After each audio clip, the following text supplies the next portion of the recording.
પાછા આપી તો રાજ્ય ગુરુજી માંગી લીધું એ ભાઈ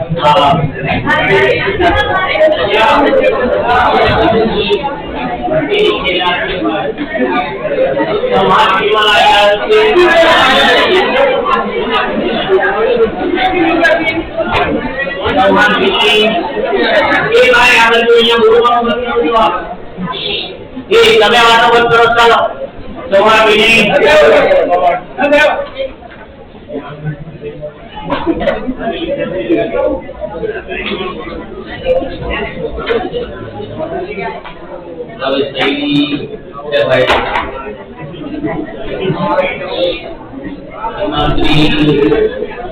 આ ઉપર અમે બને તો સ્ટીકર લગાવી દેજો વ્યક્તિને આપી દેજો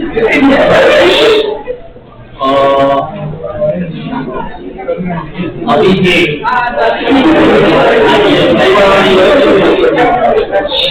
યુવરાજ દેવી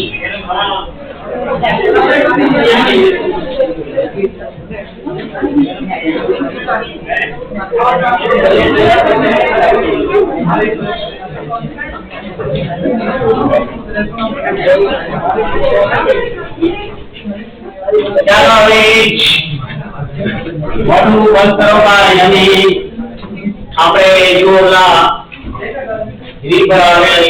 ત્રીજું પ્રકરણ જે છે શરૂ કર્યું આપણે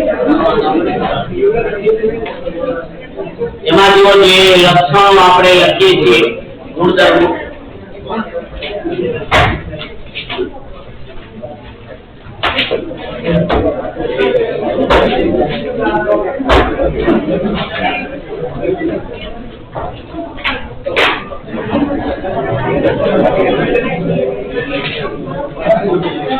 ચાલો એ તમને એકવાર કીધું હવે વાતો બંધ કરો સમજો તમને મેં કીધું છે અહીંયા લાઈવ વિડિયો બનતું હોય આ તે બધું તોય તમે તમારો ઢોલ નગારા ચાલુ જ રાખે છે પછી અમુક ને છે હું ડાયરેક્ટ સીધા બહાર કાઢી મૂકી ધ્યાન રાખજો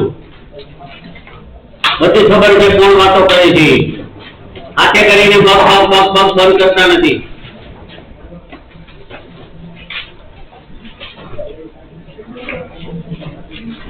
જો ગઈકાલે આપણે દ્વિપદી જે સંભાવના વિતરણ છે એના ગુણધર્મો લગભગ 3 ગુણધર્મો પહેલા જે છે બરાબર આપણે લખ્યા હતા દ્વિપદી સંભાવના વિતરણ જે છે અને સામાન્ય સંભાવના વિતરણ એના ગુણધર્મો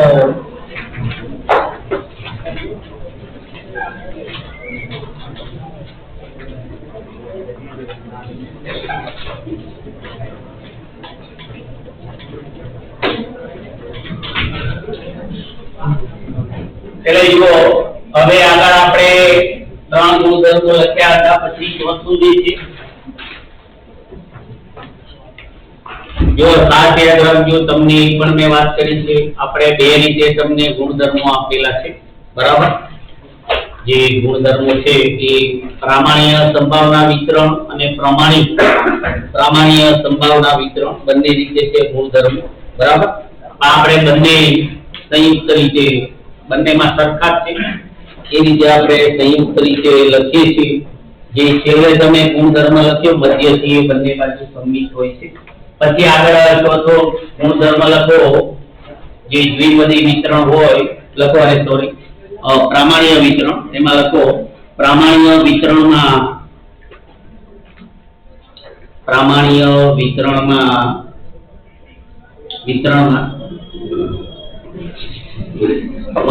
મધ્યસ્થ પ્રામાણ્ય વિતરણમાં લખો મધ્યસ્થ પેલા લખ્યો મધ્યસ્થ અને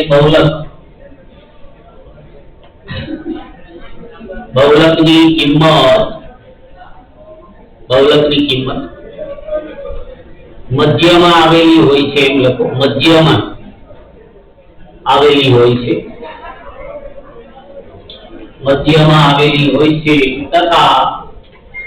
તથા ત્રણેયની કિંમત જે મધ્યસ્થ અને બહુલક હોય તથા ત્રણેયની કિંમત લખો સરખી હોય છે સરખી હોય છે. મધ્યક, મધ્યસ્થ અને બહુલક એટલે કે પછી કરીને આ રીતે લખો. એટલે કે કરીને મધ્યક, મધ્યસ્થ, બહુલક બધી કિંમત સરખી હોય અને શૂન્ય હોય. શૂન્ય જે છે એની કિંમત શૂન્ય હોય છે પ્રામાણ્ય વિતરણમાં.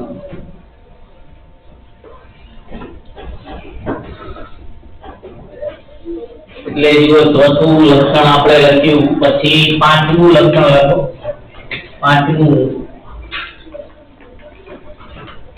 પાંચમું લક્ષણ એમાં લખો પ્રામાણ્ય વિતરણમાં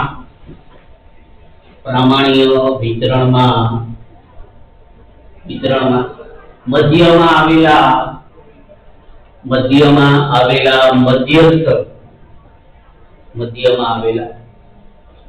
મધ્યસ્થ કૌંસમાં લખ્યું એમ.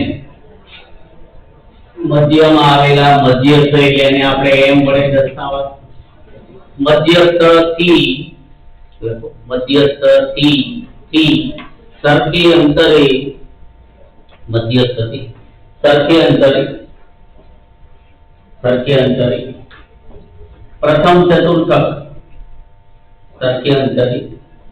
પ્રથમ ચતુર્થક કૌંસમાં લખો Q1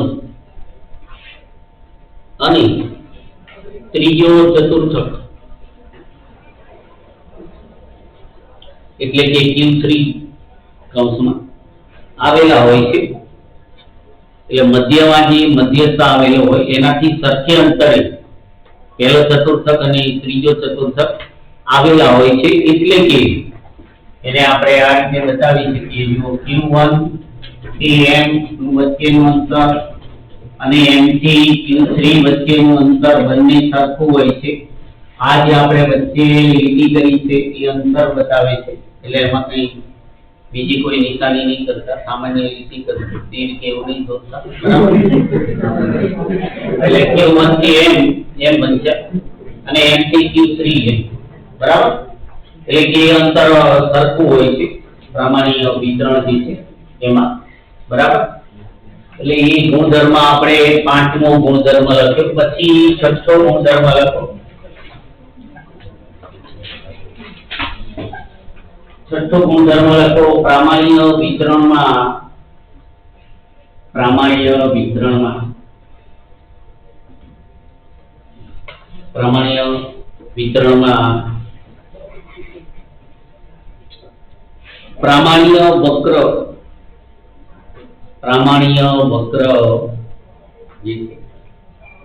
પ્રામાણ્ય વક્ર ઘંટાકાર સ્વરૂપનો હોય છે.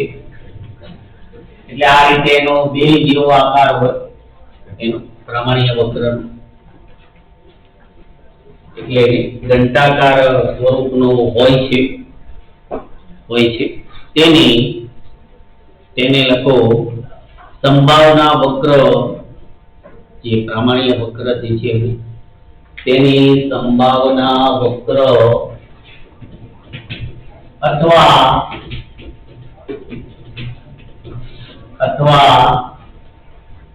લખો સંભાવના વક્ર. પછી લખો અજાયબ વક્ર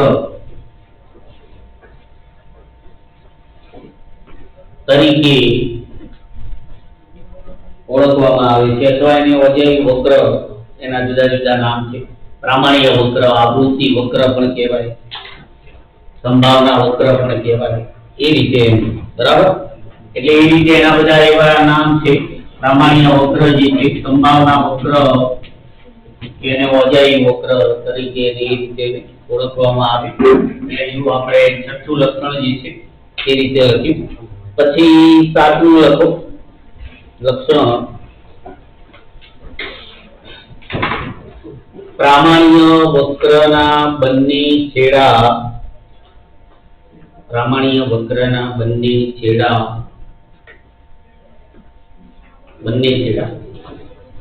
x અક્ષને સમાંતર હોય છે.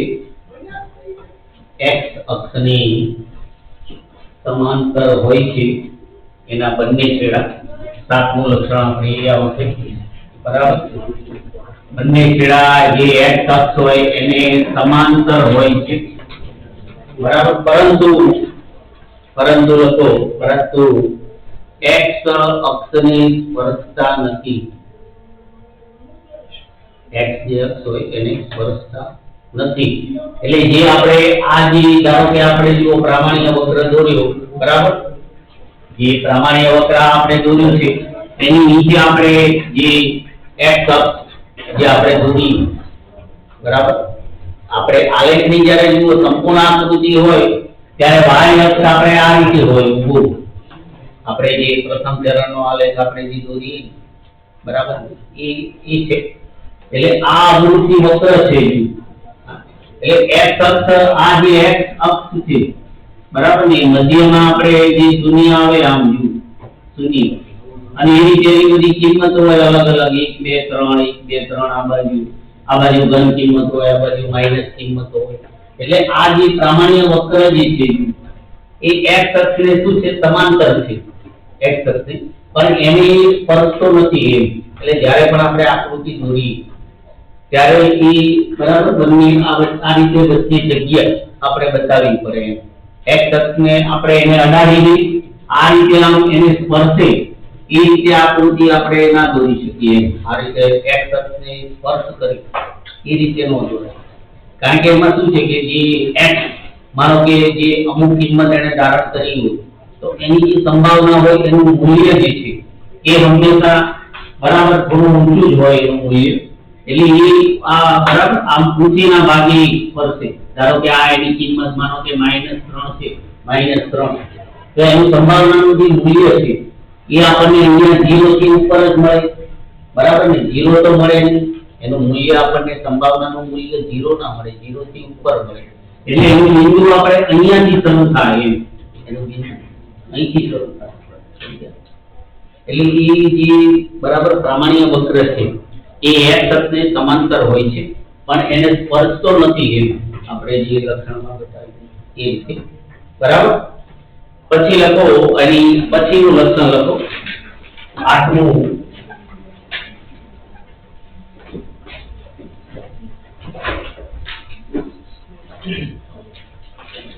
આઠમું લખો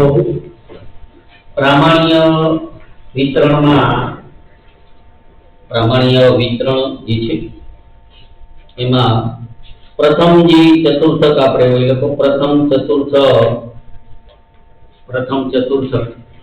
Q1 ની પ્રથમ ચતુર્થક Q1 જે હોય પ્રથમ ચતુર્થક Q1 બરાબર Q1 ની અંદાજિત કિંમત -0.675 લખો Q1 ની અંદાજિત કિંમત એમાં -0.675 અને લખો ત્રીજો ચતુર્થક Q3 કૌંસમાં આગળ કઈ રીતે લખજો ત્રીજો ચતુર્થક જે હોય આપણે Q3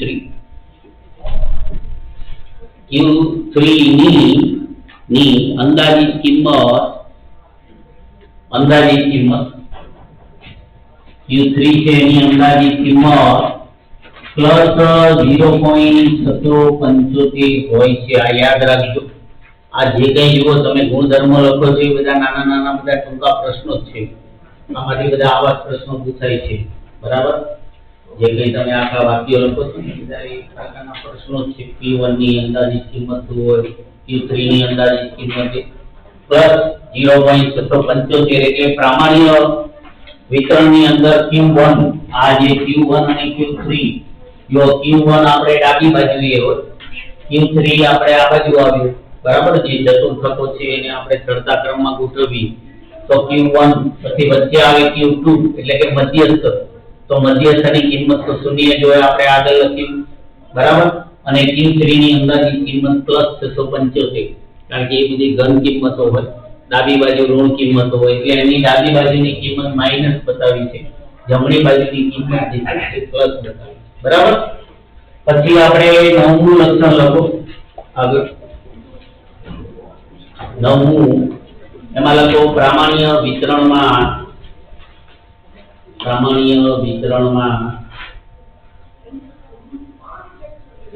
ચતુર્થક વિચલન જે આપણે 11મા ધોરણમાં પ્રસારનું માપ હતું ચતુર્થક વિચલનની લખો અંદાજિત કિંમત ચતુર્થક વિચલનની અંદાજિત કિંમત 2/3 ચતુર્થક વિચલનની અંદાજિત કિંમત 2/3 હોય છે ચતુર્થક વિચલન જે છે એની અંદાજિત કિંમત જો 2/3 હોય છે અને આગળ એવું લખો એમાં અને સરેરાશ વિચલન એ પણ જો પ્રસારનું બીજું માપ છે સરેરાશ વિચલનની અંદાજિત કિંમત જે છે એ 4/5 હોય છે સરેરાશ વિચલન જે છે એની અંદાજિત કિંમત આ સિગ્મા પાછળ એ એનું સૂત્ર છે એ સૂત્રોની રીતે આપણે પછી સૂત્રમાં લખી લઈશું બરાબર એનું સૂત્ર બતાવેલું છે જે આગળ તમને ગુણધર્મો આપેલા છે ને એમાં 2/3 સિગ્મા એટલે કે ચતુર્થક વિચલન આપણે શોધવું હોય તો એનું એક સૂત્ર કહેવાય બરાબર આપણે અહીંયા એની ચોક્કસ કિંમત જ લખીએ છીએ એટલા એ સૂત્રો આપણે સૂત્રો લખીશું એમાં લખી લઈશું એ રીતે બરાબર એટલે એમાં એ રીતે લખો સરેરાશ વિચલન છે એની અંદાજિત કિંમત 4/5 હોય છે એમ લખી નાખો હોય છે પછી આપણે આગળ જુઓ 10મું લક્ષણ એ છે ચાલો એ વચ્ચે વાતો શરૂ કરો માં 10મું લક્ષણ આગળ લખો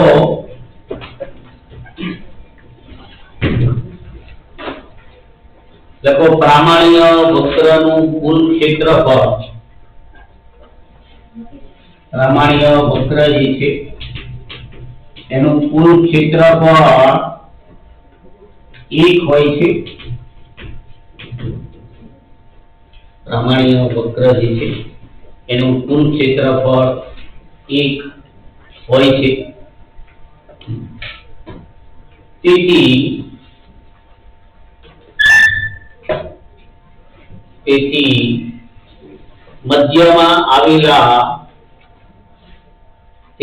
મધ્યમાં આવેલા મધ્યસ્થ લખો તો ચાલશે મધ્યમાં આવેલા મધ્યસ્થી ડાબી બાજુનું ક્ષેત્રફળ મધ્યમાં આવેલા મધ્યસ્થી ડાબી બાજુનું ક્ષેત્રફળ 0.5 થાય છે ડાબી બાજુનું ક્ષેત્રફળ જેવું એનું 0.5 અડધું એકનું અડધું અને લખો જમણી બાજુનું ક્ષેત્રફળ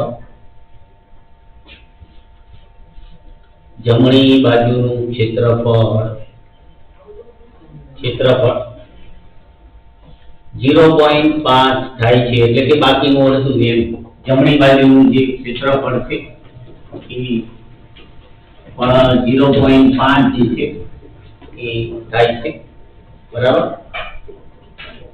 એટલે કુલ ક્ષેત્રફળ જે આપણે આ રીતે જો પ્રામાણ્ય વક્ર હોય આનું આ કુલ ક્ષેત્રફળ બરાબર 1 હોય એટલે જે આપણે સંભાવનાનું જે મહત્તમ મૂલ્ય 1 ગણાય એવી રીતે કારણ કે આ એનો સંભાવના વક્ર છે આ એનો સંભાવના x ની કોઈ પણ કિંમત મેળવવા માટેનું આ સંભાવનાનું ક્ષેત્રફળ છે એનો પ્રદેશ એ કહેવાય એટલે આનું મૂલ્ય ટોટલ મૂલ્ય 1 હોય x કોઈ પણ કિંમત ધારણ કરે -2 -1 1 0 જે કંઈ હોય ચાલો તો એનું બરાબર મહત્તમ મૂલ્ય આપણે 1 થાય એટલે કુલ ક્ષેત્રફળ એનું 1 હોય વચ્ચેથી એને આપણે મધ્યકથી બે ભાગમાં વહેંચીએ જુઓ આ રીતે વચ્ચે જે મધ્યક આવે તો મધ્યકથી જો તમે એને બે ભાગમાં વહેંચો તો એના એકના બે સરખા ભાગ થઈ જાય એટલે મધ્યકથી ડાબી બાજુનું આ જે ક્ષેત્રફળ છે જુઓ ડાબી બાજુ આપણે એ રીતે લખ્યું 0.5 અને જમણી બાજુનું જે ક્ષેત્રફળ છે એ એની કિંમત 0.5 બરાબર. પછી 5 ની પાછળ આપણે તમે ગમે એટલા મીંડા મૂકો તો પણ એ 0.5 જ ગણાવવાનું છે. તમે 1 મીંડું મૂકો, 2 મૂકો કે 4 બરાબર. એટલે બંને ભાગમાં એ રીતે એનું ક્ષેત્રફળ જે છે એ વહેંચાઈ જાય છે. પછી એટલે એ મધ્યથી આપણે કહીએ ને કે મધ્યથી સમમિત હોય છે, બે સરખા ભાગમાં એ વહેંચાઈ જાય છે બરાબર. તો એ રીતે આપણે 10મું જે લક્ષણ છે જુઓ એ લખી. પછી આગળ 11મું લક્ષણ લખો. જુઓ 11મું લક્ષણ લખો. પ્રામાણ્ય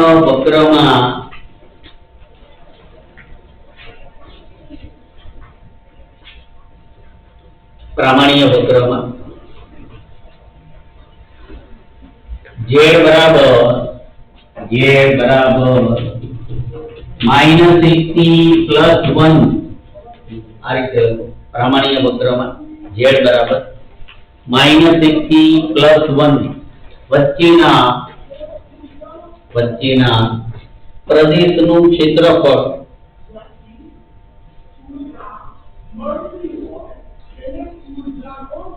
વચ્ચેના પ્રદેશનું ક્ષેત્રફળ 0.6826 હોય છે. 0.6826 એટલે આ રીતે જે આપણે પ્રામાણ્ય વક્રની જુઓ જે આકૃતિ હોય વચ્ચે આપણે 0 આવે, z બરાબર વચ્ચે 0 ગણાય. હા બરાબર. પછી આપણે આ બાજુ -1 લઈએ, આ બાજુ +1 આપણે લઈએ. આ એનો પ્રદેશ છે. -0 પછી જમણી બાજુ 1 આવે, ડાબી બાજુ -1 આવે.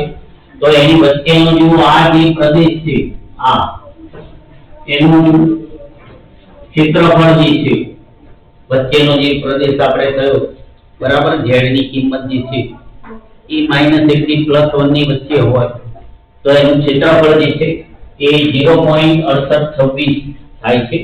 એટલે આ અડધું ક્ષેત્રફળ આપણે 34 થાય, 34 નું ડબલ થઈ જાય બરાબર. 0.34 એનો તમે ડબલ કરો બરાબર ને, એટલે 6826 થઈ જાય.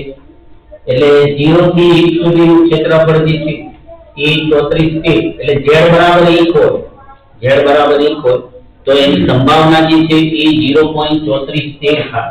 જે પાછળ તમને કોષ્ટક આપી છે ને એમાં તમે z ની કિંમત 1 હોય એ લાઈનમાં તમે જોશો તો એની સંભાવનાનું મૂલ્ય તમને 0.34 આપેલું છે.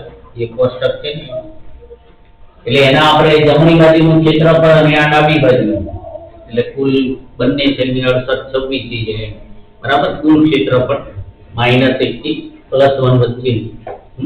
પછી એ રીતે એના પછી બીજું લખો. હવે એમાં તમે અલગ અલગ ક્રમ નહીં આપો તો ચાલશે. આનો આ ક્રમ જે છે એ રીતે નીચે લખતા જાઓ બરાબર. નીચેની લીટીમાં એવું લખો કે z બરાબર -2 થી +2. ઓલું આપણે 1 લીધું હતું. z બરાબર -2 થી +2 વચ્ચેના પ્રદેશનું ક્ષેત્રફળ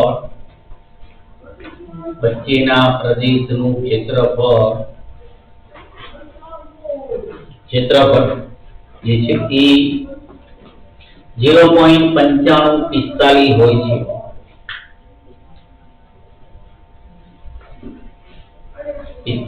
છે.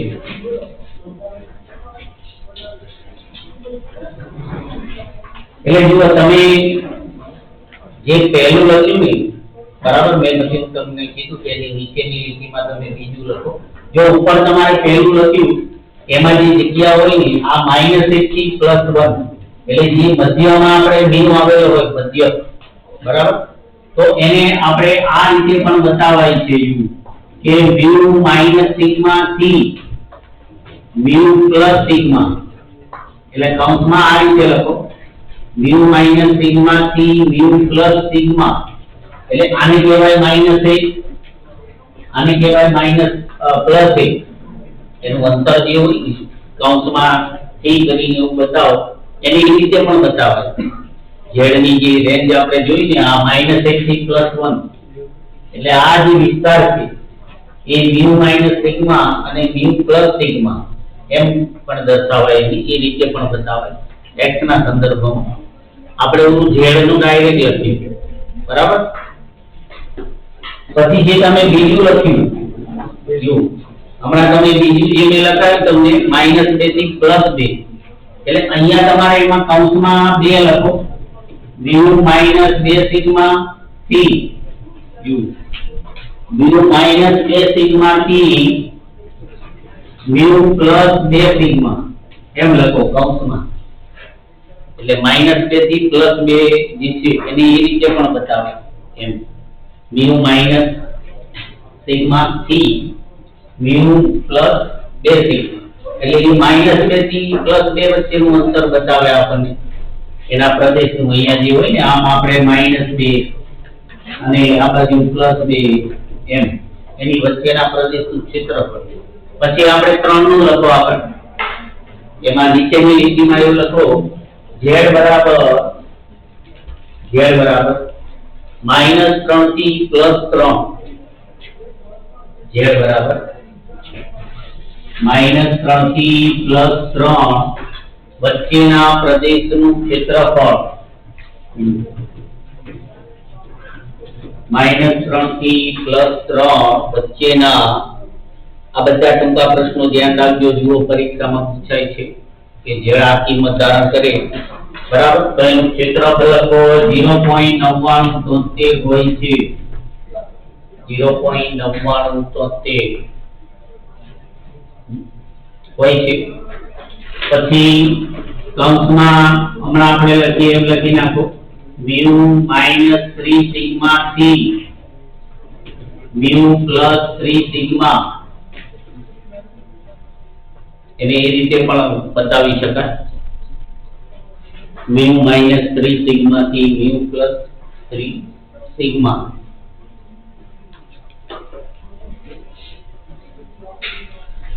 પછી એની નીચે લખો z બરાબર -1.96 થી +1.96 ડાબી જમણી બાજુ 1.96 એટલે 1 અને 2 ની વચ્ચે આવતી કિંમત કહેવાય બરાબર. એટલે એ ગુણધર્મમાં બતાવેલી છે. ઘણીવાર પરીક્ષામાં એનું અંતર પણ પૂછે છે. એટલે -1.96 થી લખો +0.1 બરાબર 1.96 વચ્ચેના પ્રદેશનું ક્ષેત્રફળ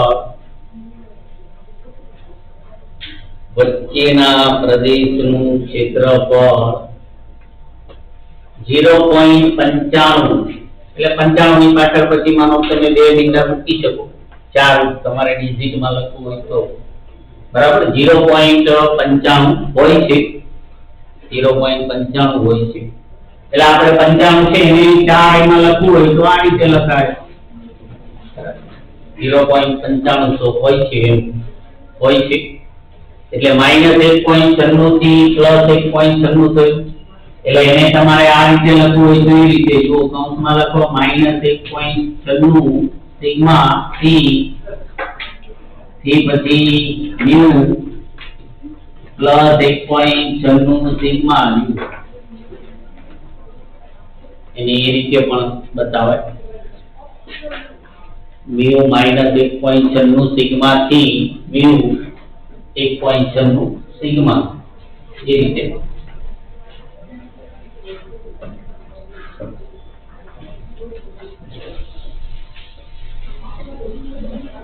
પછી છેલ્લું જો આપણે ચોપડીમાં એની કિંમત 2.575 એ રીતે પણ આપેલું છે એટલે લખો z બરાબર -2.575 એટલે કે 2.575 2.75 એટલે 2 અને 3 ની વચ્ચેની કિંમત થઈ એમ.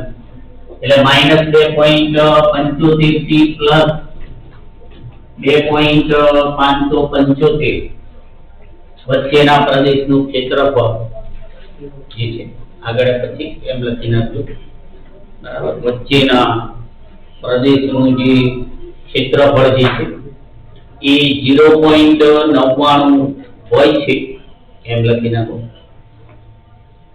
0.99 જે છે એ હોય છે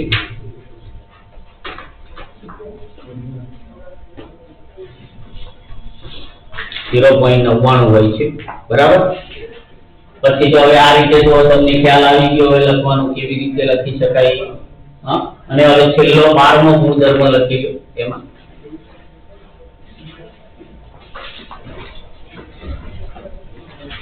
છેલ્લો 12મો ગુણધર્મ લખો પ્રામાણ્ય વિતરણનું પ્રમાણિત વિચલન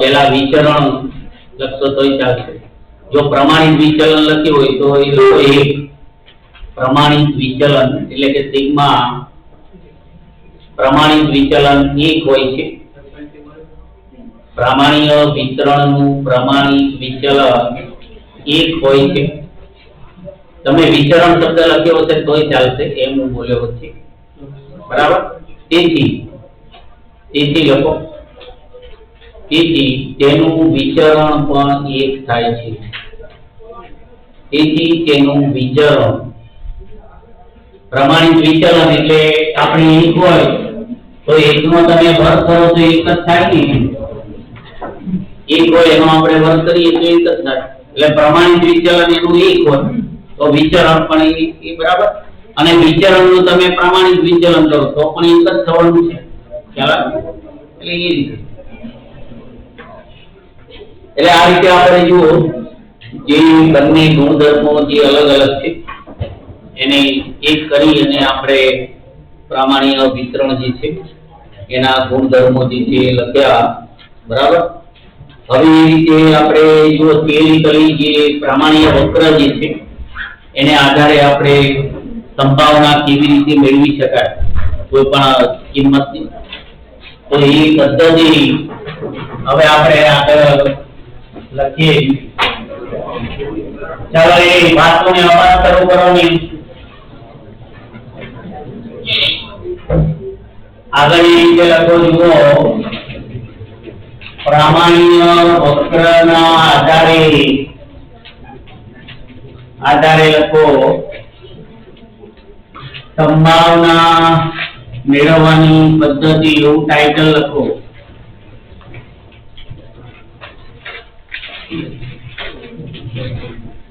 જે પ્રામાણિક વક્રનું ક્ષેત્રફળ જે છે એનું જે કોષ્ટક આપણને છેલ્લે આપેલું છે તો પ્રામાણિક વક્રના ક્ષેત્રફળનું જે કોષ્ટક છે એના આધારે સંભાવના મેળવવાનું સૂત્ર જે છે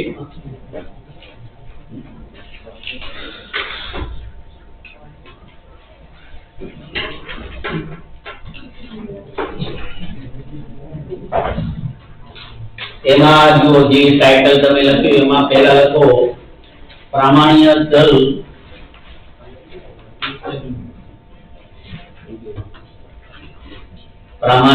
ચલ x ની લખો પ્રામાણિક ચલ એટલે x કહેવાય પ્રામાણિક ચલ x ની કોઈ પણ કિંમત પ્રામાણિક ચલ x ની કોઈ પણ કિંમત માટે સંભાવના મેળવવી હોય પ્રામાણિક ચલ x ની કોઈ પણ કિંમત માટે આપણે સંભાવના મેળવવી હોય તો લખો ચલ x ની તો ચલ x ને લખો મધ્યક મ્યુ આમ લખો મધ્યક મ્યુ અને પ્રમાણિત વિચલન એટલે કે સિગ્મા ને આધારે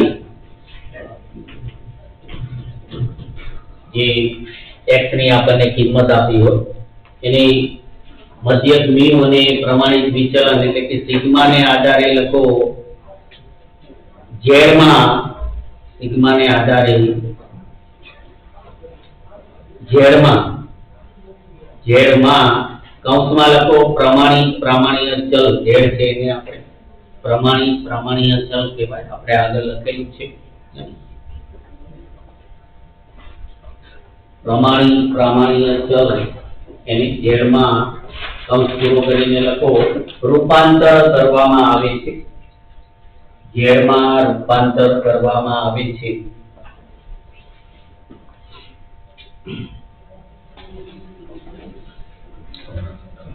તેનું સૂત્ર લખો. તેનું સૂત્ર નીચે મુજબ છે.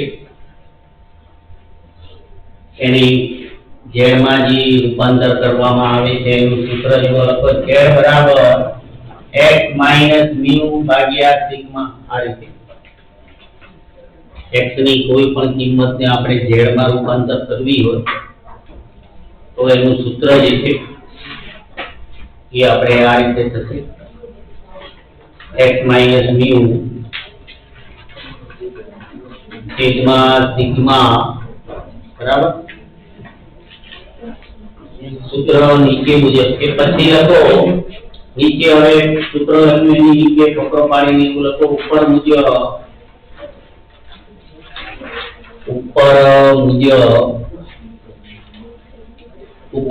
લખો ઝેડની જુદી જુદી કિંમતોને આધારે ઉપર મુજબ ઝેડની જુદી જુદી કિંમતોને આધારે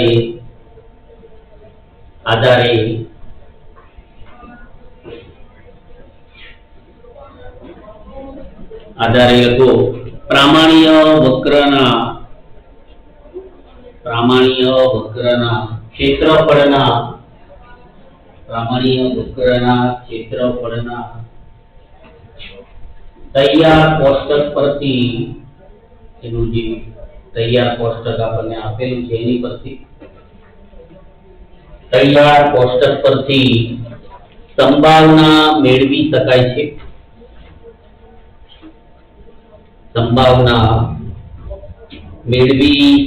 છે. બરાબર. જે નીચે મુજબ છે એવું લખો. જે નીચે મુજબ છે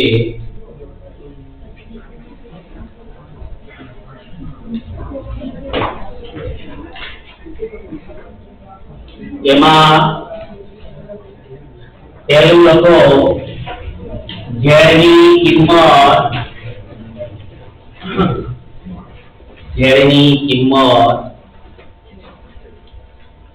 જે છે એની કિંમત 0 એટલે આપણે 0.0 લખો. ઝેડની કિંમત જે છે 0 હોય, શૂન્ય હોય એટલે 0.0 એટલે 0 જ કહેવાય. પણ આમાં તમને 0.0 બતાવેલું છે કોષ્ટકમાં. 0.0 પછી લખો 0.1 થી 0.9 0 પછી 0.1 આવે પોઈન્ટમાં 0.1 થી 0.9 બરાબર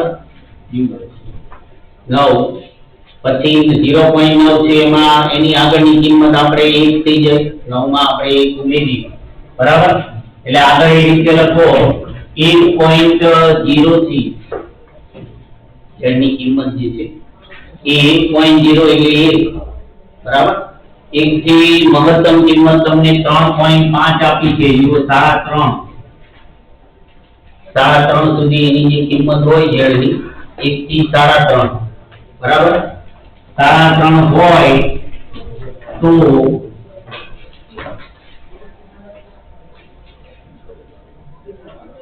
તો જે તમને આપણે જુઓ ઝેડ બરાબર 0 હોય તો એની જે પ્રથમ લાઈન 0 છે હોય તો ક્ષેત્રફળ કોષ્ટકમાં એવું લખો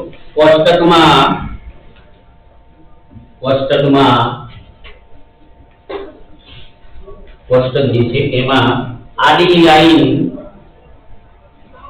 કોષ્ટકમાં લખો આડી લાઈનમાં 0.00 માં જોવું એમ.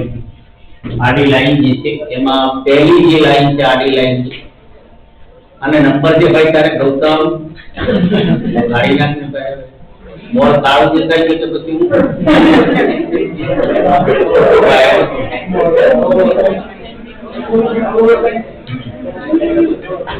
0.00 પહેલી લાઈન જો તમારે આ ઝેડની કિંમત 0 હોય ને બરાબર તો એ ઊભી લાઈનમાં આપણે 0 આ બધી કિંમતો આપણે ઊભી લાઈનની લખી છે, બરાબર?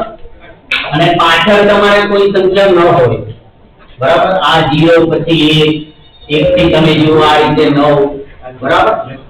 તો એ રીતે તમારે સિંગલ એટલે કિંમત હોય ને તો 0.00 માં જોવાનું, બરાબર? પણ પછી તમારે 1 ની પાછળ આ જે પોઈન્ટ હોય, બરાબર? ધારો કે આપણે 1 પછી અહીંયા 3.5 છે, બરાબર?